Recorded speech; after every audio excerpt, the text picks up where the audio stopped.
So to me, the competition is not the big conglomerates or the big startups. You have to really think that whom are you replacing or competing with? Can your business model be more efficient than that? And if your business model is more efficient than that, then nothing can stop you. We will see a lot more frauds emerge in the startup ecosystem in the next 12 months. Agree? Business models based on 10-minute deliveries are unsustainable. Agree. In India. Okay. Startup funding will bounce back only post 2024 election. Can't say. Milkbasket could have been sold for a lot more than it did. Would have never been sold. Okay. Last one. Sorted will surpass Milkbasket's success. By multiple times. See, I gave you a softball. All right. Last section, right?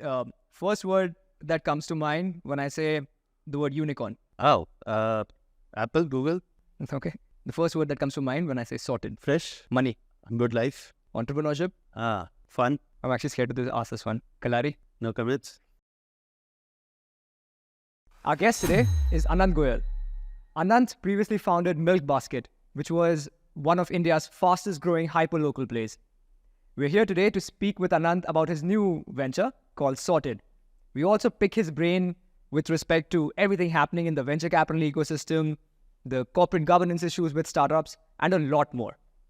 Enjoy this brand new episode of First Unicorn Chats.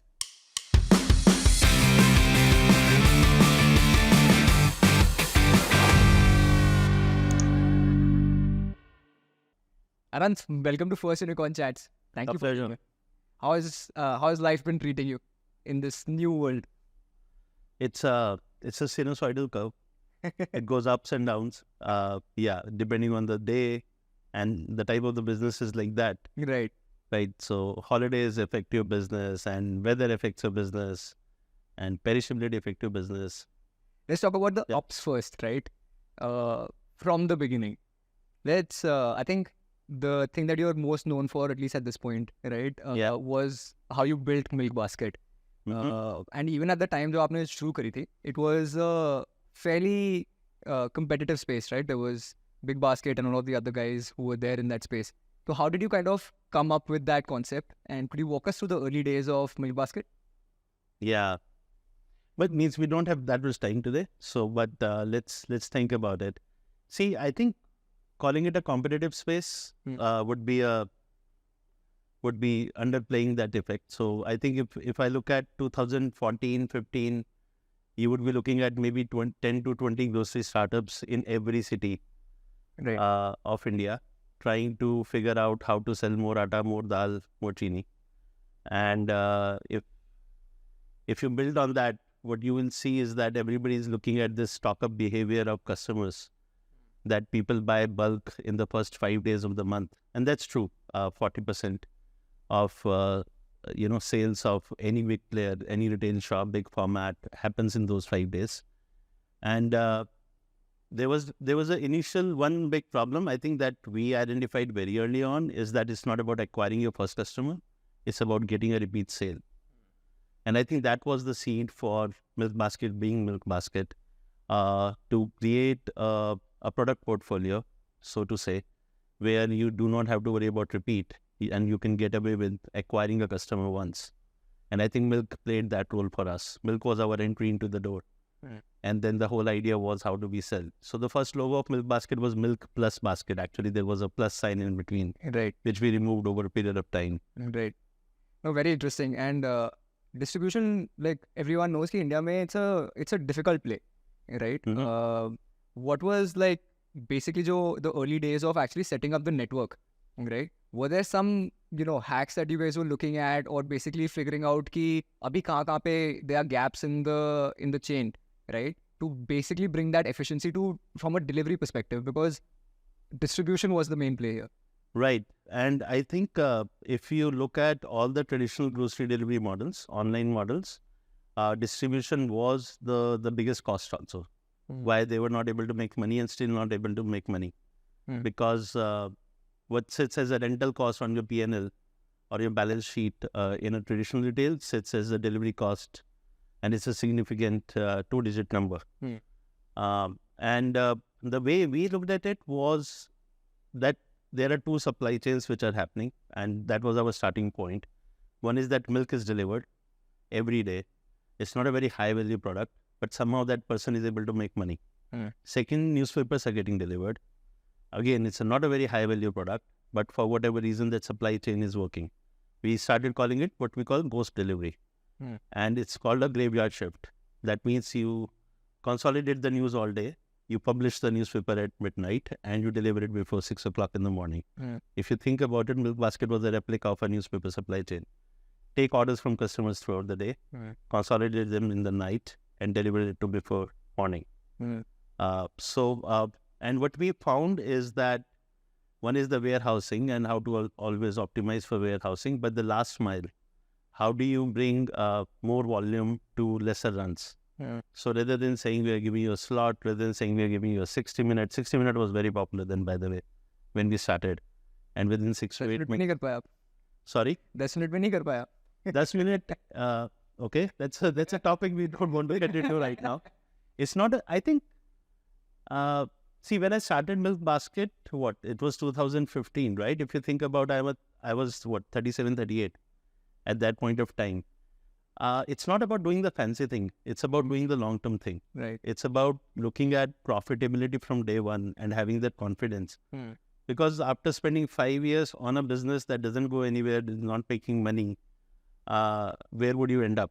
You're not 20-year-old or 25-year-old. So I think I am one of those conservative founders where we spend more time thinking about it and then get into the execution on a faster mode, but without saying that, oh, yeah, let's try this, let's pivot this, let's pivot this. Right. Like the multiple grocery startups without naming, whom we call the pivot king. Like every 6 months, there is a new model coming up. There's cash flow coming in and investor money coming in, and you're just trying to figure out. Right. We tried not to do that. Or I have tried not to do that with the last startup. With this startup, the whole idea is before you scale, before you make a fancy name for yourself, just get your basics right. Have that confidence to say that, okay, this is something you can really crack. And cracking is not about acquiring customer, coming to the 10-minute delivery. It's about making money. Right. The business objective has to make money. That's the only way you can give sustained shareholder value, either to your early investors, your long-term investors, or in the public market. So, yeah, different read. I think Old dinosaur, people have called me all the things. So no, but it is also a function of the prevalent saying, right, which is move fast and break things. That lines up really well with all the growth at all cost mentality when the liquidity is very easily available. Break things, right? But the other side of the coin is that, hey, instead of move fast and break things, why don't you stop for a bit and research before breaking things, right? Because that is the mindset which comes with quote unquote dinosaur. And that's something you should do before you take your first check. Why are you doing it after taking somebody else's money? True. I think means you can have 3 hypotheses. Like when I started Sorted a year back, we said that, we have done fruits and vegetables for 6-7 years now in a Milkbasket model and tried to solve for it. We have not been able to solve it. Nobody in the ecosystem has been able to solve it. But we have 3 hypotheses, and either of these hypotheses has to work. And if they are good, and yes, we used investors' money to prove those hypotheses. They knew that upfront that, hey, we don't know what model we are going to do, but we are solving for one thing. Right? And then it's called hypothesis. In hypothesis, you don't go to multiple cities. You don't do multiple launches. You go one by one. It's more like bigger pilots.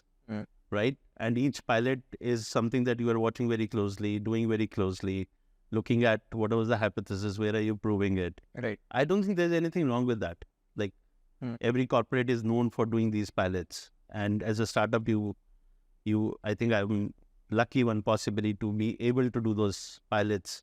Right. But what happened with those, grow fast, fail fast mentality or thought processes, you are thinking you have figured it out, and you go to 5 cities and you spend $10 million.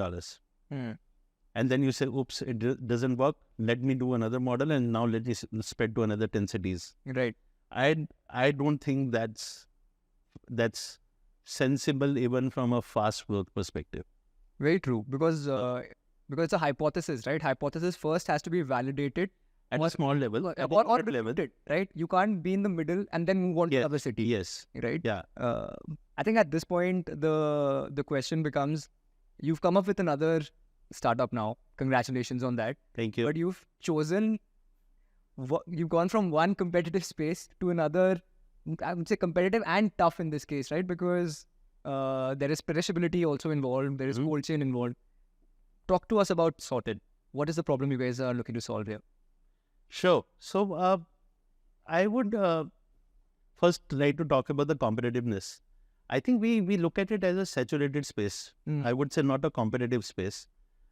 In which again, as grocery was in 2015-16, that multiple attempts have been done, but all the attempts have been same model, same thought process, and solving the same problem. As I said, the stock-up problem is being solved.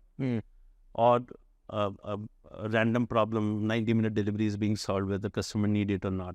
Right? Or a 10-minute delivery is solved. We have mom and pop shops for that. And India is very unique when it comes to looking at the problem, identifying a problem, and no matter how many players are in a particular market, your biggest competition is actually the unorganized market.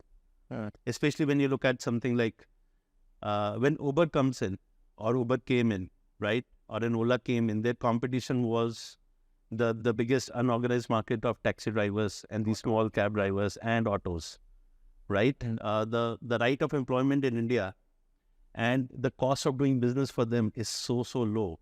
Like the same guy that I hire to do the same work versus organized versus unorganized, I will be paying 40% extra cost for that. Right? So the same guy his take home would be same, but then, all the PF and the ESIs, and because I have to use a third party vendor and I have to pay a fees for that, and then I have to deal with labor laws, the compliances that come with us, the GST that we have to pay, like how many people in the unorganized economy pay GST. Right. So all these things make organized business become very difficult. So to me, the competition is not the big conglomerates or the big startups. You have to really think that whom are you replacing or competing with? Can your business model be more efficient than that? And if your business model is more efficient than that, then nothing can stop you. Very interesting. So yeah, coming to Sorted, I think you can call it a competitive industry. I call it a huge TAM, chaotic, unorganized. 95 to 98% of consumption of any city, any big city, is still happening through what we call mom and pop shops, right? Very few decimal percentages would go to online. A respectable 3 to 4% will go to organized retail, the big format retail. Right. But anywhere between 90 to 95, depending on the city, tier ones, all the tier ones and aspiring tier ones. And then the moment you go into tier 2, tier 3, then people know someone who has a farm and people have their own farms and people are growing and, all those things come that it's not even a problem.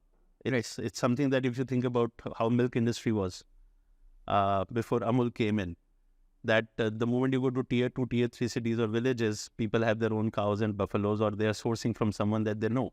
Right. But people in tier 1 would face the real problem.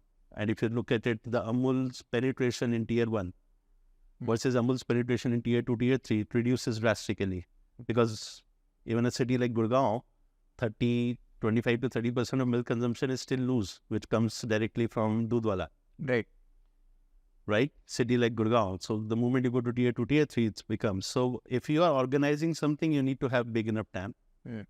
The problem is big, so that means you can solve and you can make a lot of money. And third thing, that great thing is that there could be multi-billion-dollar companies in that space. Right. Because you're not going to saturate your TAM. One of the big problem that Indians are facing right now, and with this liquidity crunch which is coming to the face, is there's so many startups where TAM is being saturated. Low TAM investments. Yeah, it looks very big, but again, 30 million credit cards. Correct. A percentage of that are actually using your product at a particular frequency. And the moment you put all these percentage factors, your TAM shrinks down to a few 100,000 as compared to 1.2 billion that you started with. Correct. I think Bloom has a report this time called the Indus Valley Report or something, right? Which basically talks about how most of the population is down there.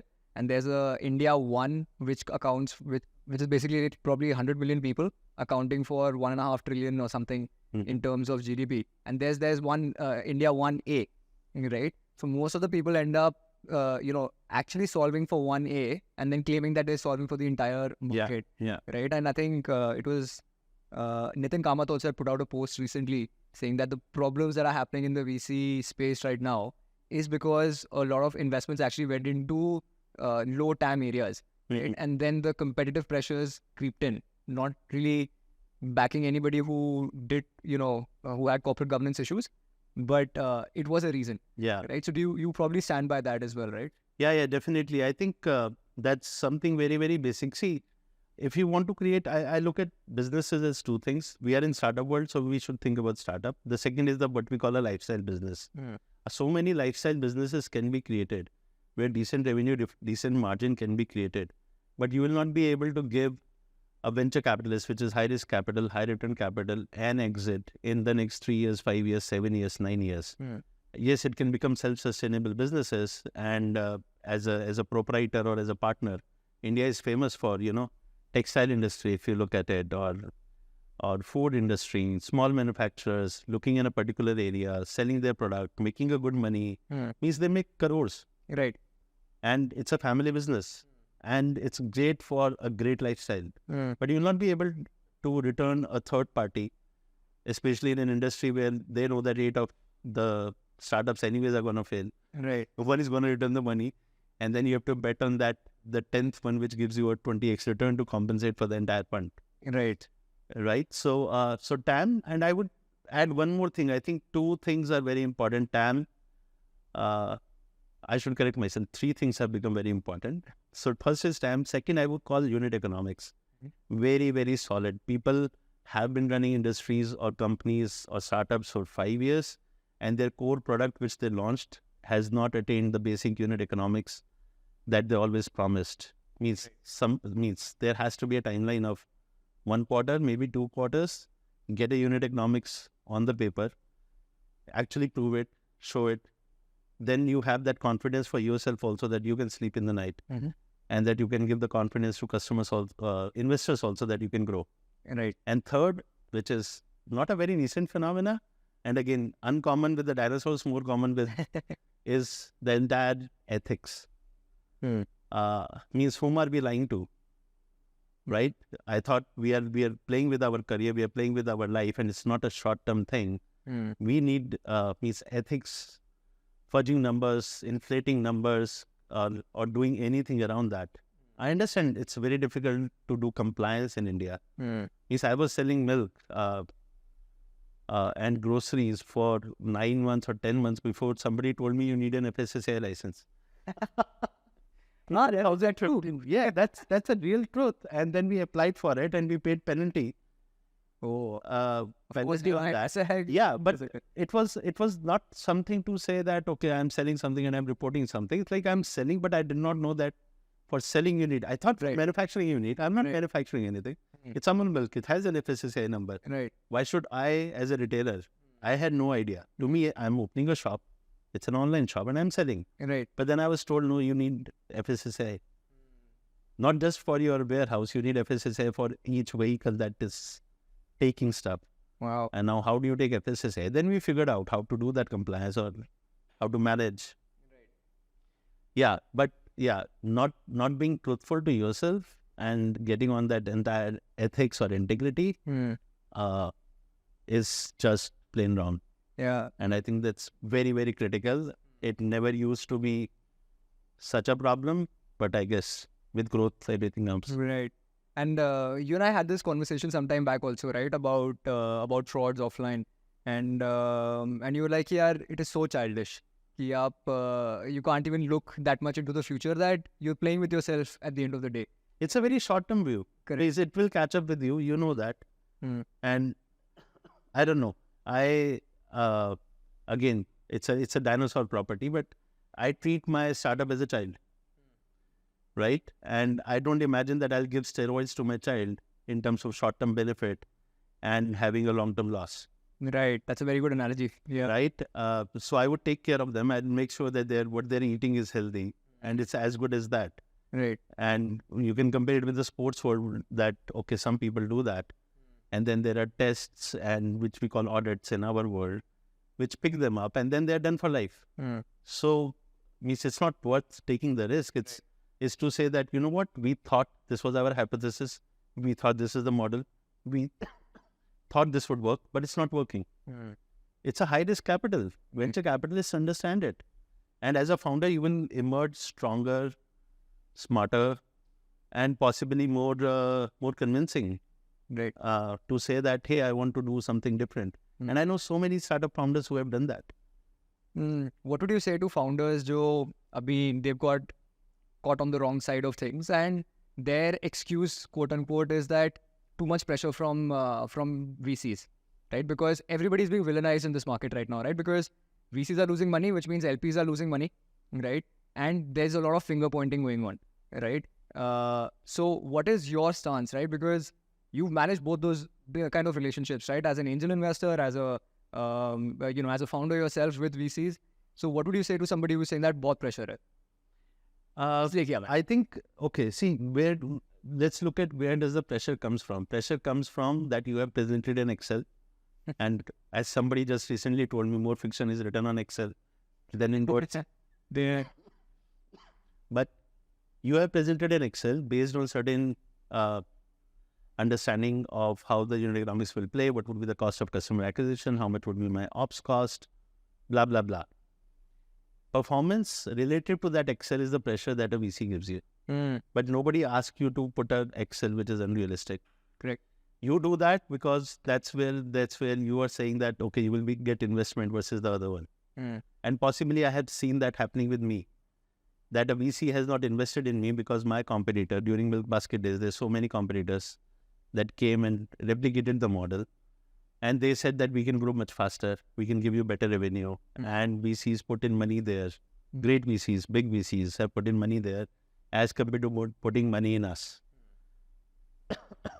But just because you did that and you won the race or you got that capital, you, again, as we say, it's not that, okay, you have to do it once and then you're going to a different country. Right. It comes back after 6 months or 9 months. You call it pressure. Right. I would not call it pressure. I would call it, it's like you projected something, you did something, you have to do that.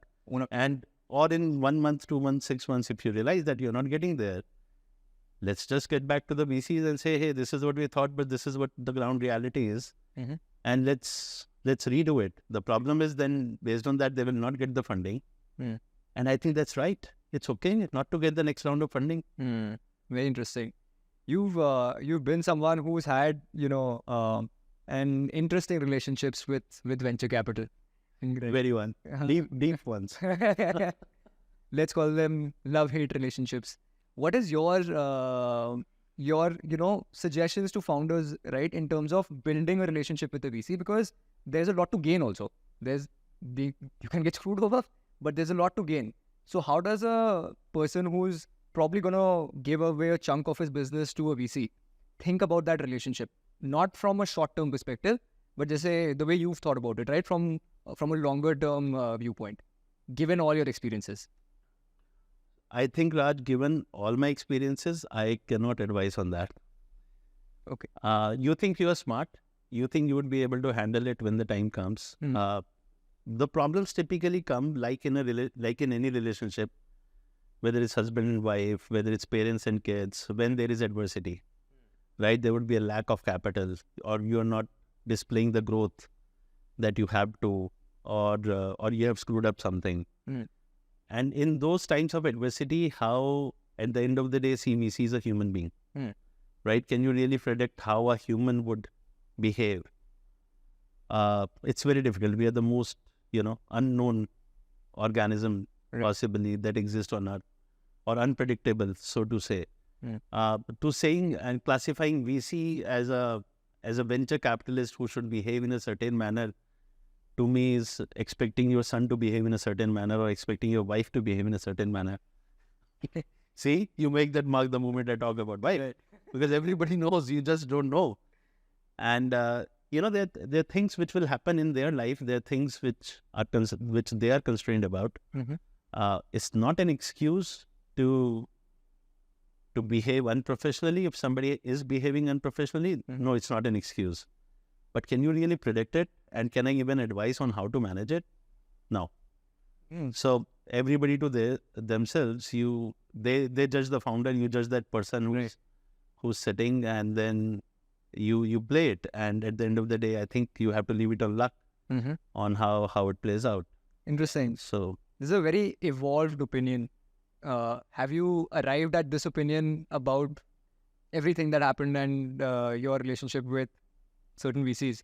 Is it, because time has done its thing and you've had some time to reflect? Or was this your mindset even when it happened? No, I don't think it was the mindset. It has evolved, but it has evolved to go back to that state of zero, to say that it's a human being that you're dealing with, and those human decisions are irrational. I want to lose weight, but I eat samosa in the evening, right? This is called rational thinking, irrational behavior. We all behave irrationally. And being a student of behavioral economics and have practiced behavioral economics in my past life, the last job I had before I got into startups, people are just irrational. You can't do anything about it. Don't expect different results from the same creator. So they're people who have turned out to be extra supportive, extra helpful, that you thought that has no skin in the game or very little skin in the game, and it's just another check. And the people who said that we are totally invested and we're going to help you here, we're going to help you there, just turn out to be like that bomb on Diwali that never goes off. But very interesting, right? Because right now you made an analogy that your startup is like your baby, right? And this is a very, very evolved opinion. Do you meditate? Do I meditate? No, I work. So no, I've not meditated. I used to. Because the reason I asked this, right, is because on one side we spoke about, hey, how your startup is your baby, right? And there can be internal or external stakeholders, some of which you have control over, some of which you don't, right? Which are trying to impact that. In your case, that was a much bigger thing, right? So how do you kind of deal with that duality, right? On one side, you understand the person who is dealing with it is also a human being, but this is your baby, right? So as a founder who has to still operate, still grow, still kind of be in the thick of that, right? How do you kind of reduce the noise to make sure you're still operating at your optimum? I think being a parent of 3 helps. Okay. I have 3 kids. My eldest being 10 now, 10 plus. I take it very seriously. I'm not just saying that like this morning I was sitting with my ops team and I gave them the same example. I have given this example for the last 5 years ago. I realized that the way a child evolves, a startup evolves. And founders have to think like parents. For the first 6 months, 12 months, we are growing that startup, right? And then you bring in a play school. And then you bring in a school, formal school, where 2 teachers kick in. Right. And then a physics teacher comes in, then chemistry teacher comes in, then a tennis coach comes in, right? And then sometimes we have problem with the school that we're sending our kid to, right? Some kid will bully, or their parents would do something, or the school policy is not right, that you're not, means you just don't take out your kid, right? You try to manage it. Right. So I think that's, people are going to have adverse things, and your with all the coaches that we have put together. Means I say it as a founder, as a repeat founder, that at some point of time, my dream is to make the organization big enough that I am not capable to run it. Which means I should hire a new CEO. Right. And find a more capable person, or divide that business into subsidiaries or units to have CEOs to run that.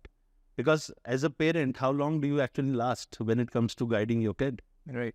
You say, okay, 18 years, they become an adult, and then somebody has to take over. Correct. And all the great people in history who have created these conglomerates, corporates, means even look at examples of the Tatas or the Birlas, they are great at it, right? Separating the units out, putting the new CEOs, the VPs, promoting them to CEOs of TCS was born like that. Correct. FC Kohli was just another senior VP in the Tata Group, right? Who took the lead on TCS and took it to where it was. I'm an ex-TCS. Okay. No. Yeah, but And so if that is true, then founders are dispensable, all the senior team is dispensable, and so are investors. They're all people who have come in at different points of time in the life of the startup to influence the startup, hopefully in a better way. Right. And that's the objective, that as a parent, we have to sort of secure and guard. The rest of it would be luck, would be growth, would be market dynamics, and things happen. Yeah, we're having this conversation with another founder, and he had kind of said the same thing, right? Ki if I'm able to replicate myself, the things which I'm doing every day at different functions, right? That's what ends up making a bigger organization, right? Because it's not just that you are the only one who can solve it. If that is the problem, bade nahi hoge, right? Yeah. Because you have to be able to replicate that organization, and then over time, that's what's happened with the biggest business houses in India, right? They might not be 100% of the founder, but they might be 80%. That's okay. You move and move. I have a slightly different take. When I sit with my core team or my leadership team, first, the thought process is always that if this group cannot solve this problem, then this problem cannot be solved, or we are missing someone in the group, right? So it could be either of the two. If it's missing, it's my problem. I should have that person onboarded. Second, I should always hire a person who's smarter at me for the function that person is handling. Should be better. Because if I am better than that person was a wrong hire. Right? So I'm creating an organization. I should hire a head of ops who has done 50 tons of volume already in some other avatar or some other startup or some other industry, who knows how to manage 2,000 people of blue-collar employees rather than me doing it. Right? I am not an expert in that, so I have to hire experts. So we all have shared knowledge. And as a CEO and founder, I think one of the very important roles that you have to play is you cannot be in the business all the time. You have to be on the business. Right. Because and I think that comes from maybe my training also. I've been a management consultant for 10 years before I went into the startup world. So consultants bring this uncanny thought process of I don't know anything, but I know about everything. And you sit on the business and put a lot of common sense. Because common sense is uncommon, right? The most uncommon thing is that.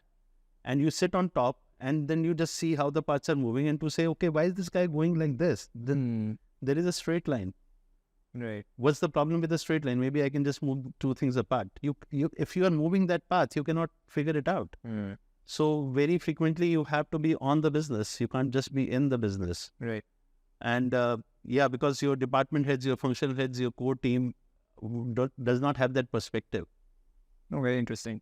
Anant, this was a fun conversation. Thank you so much for being here. Next time, hopefully, we'll have a deeper conversation on one of these topics as well. Sure. Thank you so much. A pleasure. 3 things we learned from our conversation with Anant today. Number 1, in order to build a big business, you have to be on the business rather than in the business. What that means is you have to know when to dive deeper into operations and when to have a bird's eye view of your business. Number 2, rather than move fast and break things, you're better off slowing down and testing your hypothesis. Number 3, you may think that your market in India would be 1 billion people, but more often than not, it may be as small as 10 million. If you're building a startup today, dig deeper into understanding your real addressable market. This is Raj Snehil Juneja. For more such insightful content, like, share, and subscribe.